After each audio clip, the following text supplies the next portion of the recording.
163 ধারা জারি, আর তাই বাকরা মসজিদে নয়, তিনি অন্য মসজিদে ঢুকলেন নামাজ পড়তে। ঠিক কোথায় গেলে সিদ্দিকুল্লাহ, আরো স্পষ্ট করব। প্রতিনিধি অনুপ রয়েছেন সঙ্গে। অনুপ,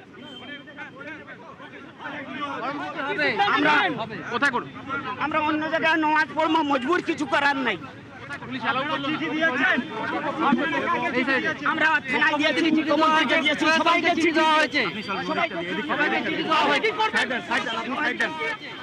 উল্টো দিকে যে মসজিদ রয়েছে জামিয়া ইসলামিয়া মসজিদ, যেখানে মসজিদ রয়েছে সেখানে তিনি আসলেন এবং সেখানেই তিনি নামাজ পড়বেন। তার পরবর্তী ক্ষেত্রে পদক্ষেপ কি, পুলিশের সঙ্গে কিন্তু কথা বলবেন। এবং দেখা গেল তিনি যখন বাগড়ার বাড়ি থেকে তিনি বেরোলেন, 7 নম্বর যে গেটের কাছ থেকে কার্যত সংবাদ মাধ্যমকে এড়িয়ে ভিতরে প্রবেশ করার চেষ্টা করলেন ঘুরে এসে আবার। এবং মসজিদে যখন যাবেন কিনা এই সিদ্ধান্ত নিচ্ছিল যখন দুপুর 12টা বাজে, সেই কারণে যেহেতু জুম্মার নামাজ রয়েছে তার বক্তব্য, সেই কারণে। কিন্তু দেখা গেল যে একেবারে পুলিশের পক্ষ থেকে কোনো রকম অনুমতি দেওয়া হলো না। বলা হলো কোনো রকম বাগড়া মসজিদে যাওয়ার জন্য তার কাছে অনুমতি নেই, সেই কারণে যেতে পারবেন না। এরপরেই দেখা যায় সিদ্দিকুল্লাহ চৌধুরী তিনি সেখান থেকে কার্যত পিছু হটেন এবং পাশের একটি মসজিদ যেখানে তিনি নামাজ পড়তে ঢুকেছেন। এবং তিনি যে আন্দোলনের ডাক দিয়েছিলেন বা কর্মসূচি ডাক দিয়েছিলেন সেটা নিয়ে পরিষ্কার তিনি বলেন যে তিনি মিথ্যা কথা বলছেন এবং এমনটা বলা হচ্ছে যে সম্ভবত মিথ্যা তার বিরুদ্ধে দেখানো হচ্ছে। কিন্তু কার্যত দেখা গেল যে সিদ্দিকুল্লাহ চৌধুরী যখন প্রবেশ করতে পারলো না বাগড়া মসজিদে, তাকে অনুমতি দেওয়া হলো না। তারপরেই পাশে একটি মসজিদ সেখানে আসলেন। এই মুহূর্তে তার সঙ্গে যারা রয়েছে প্রত্যেককে নিয়ে তিনি নামাজ পড়ছেন। নামাজের পরবর্তী সময় পরে কি পদক্ষেপ নেয় সেগুলো কিন্তু স্পষ্ট করবেন।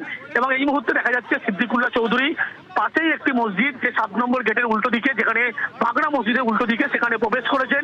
এই মুহূর্তে জুম্মার তিনি নামাজ পড়ছেন। পরবর্তী ক্ষেত্রে তিনি সেখান থেকে সরাসরি লক্ষ্য করা যাবে যে কি পদক্ষেপ নেয়, পুলিশের সঙ্গে তিনি কথা বলবেন। তার পরবর্তী পদক্ষেপ পুলিশি বাধা পেয়ে তিনি অন্য মসজিদে ঢুকে পড়ছেন, বাকরা মসজিদে নয়। তিনি প্রতিবাদ কর্মসূচির ডাক দিয়েছিলেন, সেখান থেকে তিনি পিছু হটলেন। এবার আপনাদেরকে 12ই জুলাই মুখ্যমন্ত্রী শুভেন্দু অধিকারীর একটা বক্তব্য শোনাই। তিনি কি বলেছিলেন এই ইস্যুতে, রানওয়ে সম্প্রসারণের জন্য এই মসজিদ যে সরানো হবে সেই ইস্যুতে? তিনি বলেছেন জাতীয় নিরাপত্তা, বিমানবন্দরের নিরাপত্তাই অগ্রাধিকার। জাতীয় নিরাপত্তা, বিমানবন্দরের নিরাপত্তা অগ্রাধিকার পাবে, এইটাই সরকার। অন্য সরকার হলে ধমকাতো, যেমন রেজিনগরের লোকটা ধমকাতো, এখন আর ধমকায় না। এই বিমানবন্দরের লোকেশন খুব গুরুত্বপূর্ণ নিরাপত্তার ক্ষেত্রে। চীন, বাংলাদেশ সব কাছে, এটা আন্তর্জাতিক বিমানবন্দর। এইখানে এইভাবে খুলে রাখা যায় না।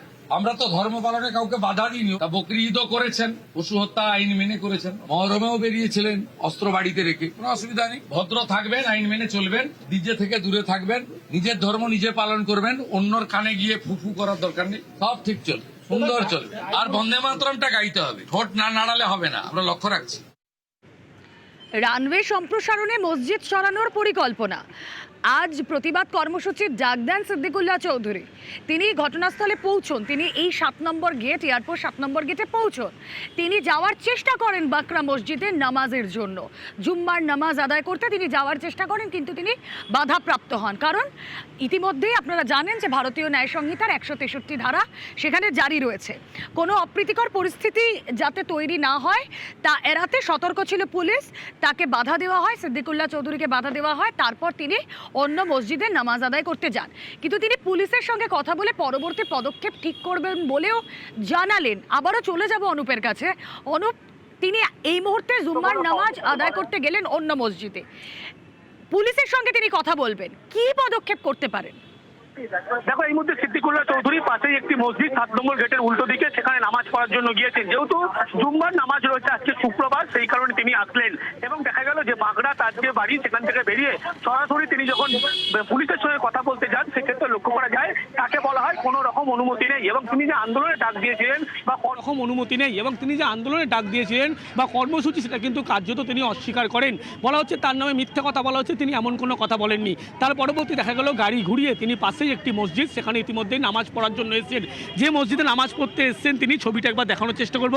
এই মসজিদ জামিয়া ইসলামিয়া মাদানিসা এই মসজিদ, সেই মসজিদে ইতিমধ্যেই নামাজ পড়তে এসছে। পুলিশের পক্ষ থেকে বলা হয় যে কোনো রকম বাগড়া মসজিদে নামাজ পড়ার মতো কিন্তু অনুমতি নেই, সেই কারণে তাকে কোনোভাবে অনুমতি দেওয়া সম্ভব হচ্ছে না।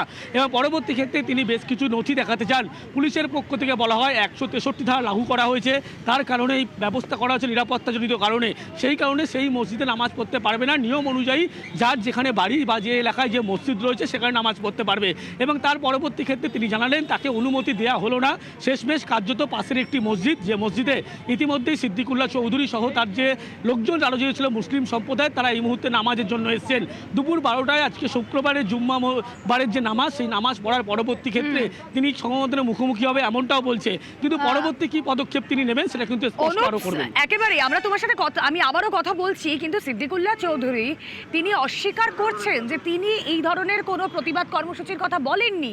তিনি বলেননি 1 কোটি মুসলিম নিয়ে নামাজ পড়ার কথা, কিন্তু তিনি বলেছিলেন, তিনি হুঁশিয়ারি দিয়েছিলেন, তিনি কার্যত সরকারকে চ্যালেঞ্জ ছুড়েছিলেন। আর আজ কি বললেন সিদ্দিকুল্লাহ? কিছু করার নাই,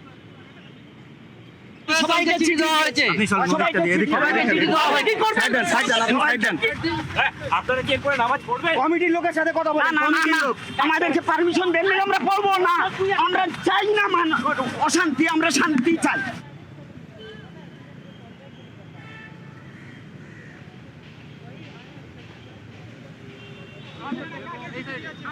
আর গতকালই ঠিক কি বলেছিলেন শ্রমিক ভট্টাচার্য সিদ্দিকুল্লাহ চৌধুরী যে প্রতিবাদ কর্মসূচির ডাক দিয়েছিলেন তাকে?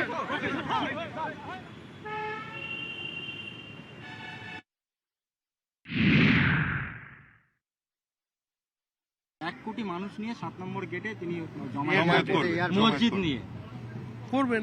শুভেন্দু অধিকারী ব্যবস্থা নেবেন। উন্নয়নের কাজে মন্দির হোক কিংবা মসজিদ হোক সেটাকে রেখে দেওয়া যাবে না। যদি এয়ারপোর্টের ভিতরে ওটা কোনো মসজিদ না হয়ে যদি হনুমানজির মন্দির হতো, তাহলে আজকে সরকার যা করছে সেটাই করা হতো। আর ভগবান আল্লাহ এরা তো সর্বত্র বিরাজমান, গিয়েই সাল্লাল্লাহু আলাইহি ওয়াসাল্লামের দিকে তো হাত তুললেই হয়। এটা মনে রাখবেন, যেই যা করছেন, যে এখন আর বাবরের সরকার নেই, বিজেপির সরকার।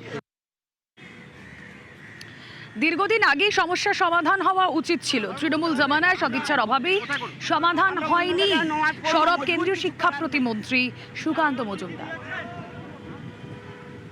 বহুদিন থেকে এটা পেন্ডিং ইস্যু, কোনো সরকার সাহস দেখায়নি, আমাদের সরকার সাহস দেখিয়েছে। তারা আন্দোলন করতে পারে, আন্দোলন করার অধিকার তো সবার আছে। তো আমার মনে হয় দেশের স্বার্থে, দশের স্বার্থে ভারতবর্ষ ছেড়ে দিন। ইসলামের তো মূল জায়গা সৌদি আরব, সেখান থেকে ইসলামের উৎপত্তি হয়েছে। সৌদি আরবে 100 ঘটনা আছে যেখানে মসজিদ সরানো হয়েছে, বহুই ঘটনা ঘটেছে। তাদের স্বার্থে, সেই দেশের স্বার্থে তারা সরিয়েছে, মানুষের স্বার্থে সরিয়েছে। আইনের পথে হাঁটতে পারেন, সেটাতে কোনো অসুবিধা নেই, কেউ তো আটকাতে পারে না। কিন্তু ভারতবর্ষের ইতিহাসে যদি দেখা যায় এরকম আগে কি এসছে, তাহলে খুঁজতে গেলে তার মসজিদ খুঁজে পাওয়া যাবে না, অন্য কিছু খুঁজে পাওয়া যাবে। আগে তো মসজিদ ছিল না, 1400 বছর আগে মসজিদ বলে কিছু ছিল না, 1400 বছরের আগে।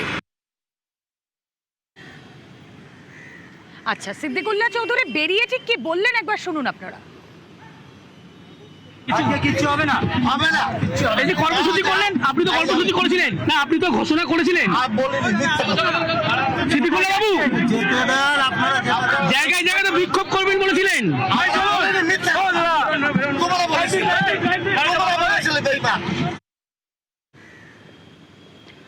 অপ্রীতিকর পরিস্থিতি এড়াতে আগেভাগেই সতর্ক ছিল পুলিশ প্রশাসন।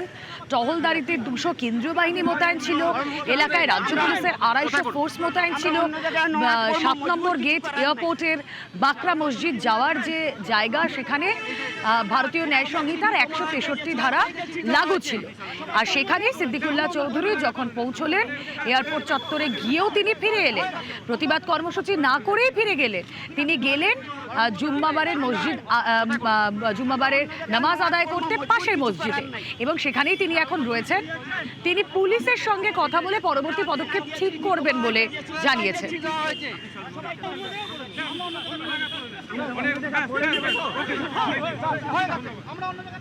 ঠিক আছে।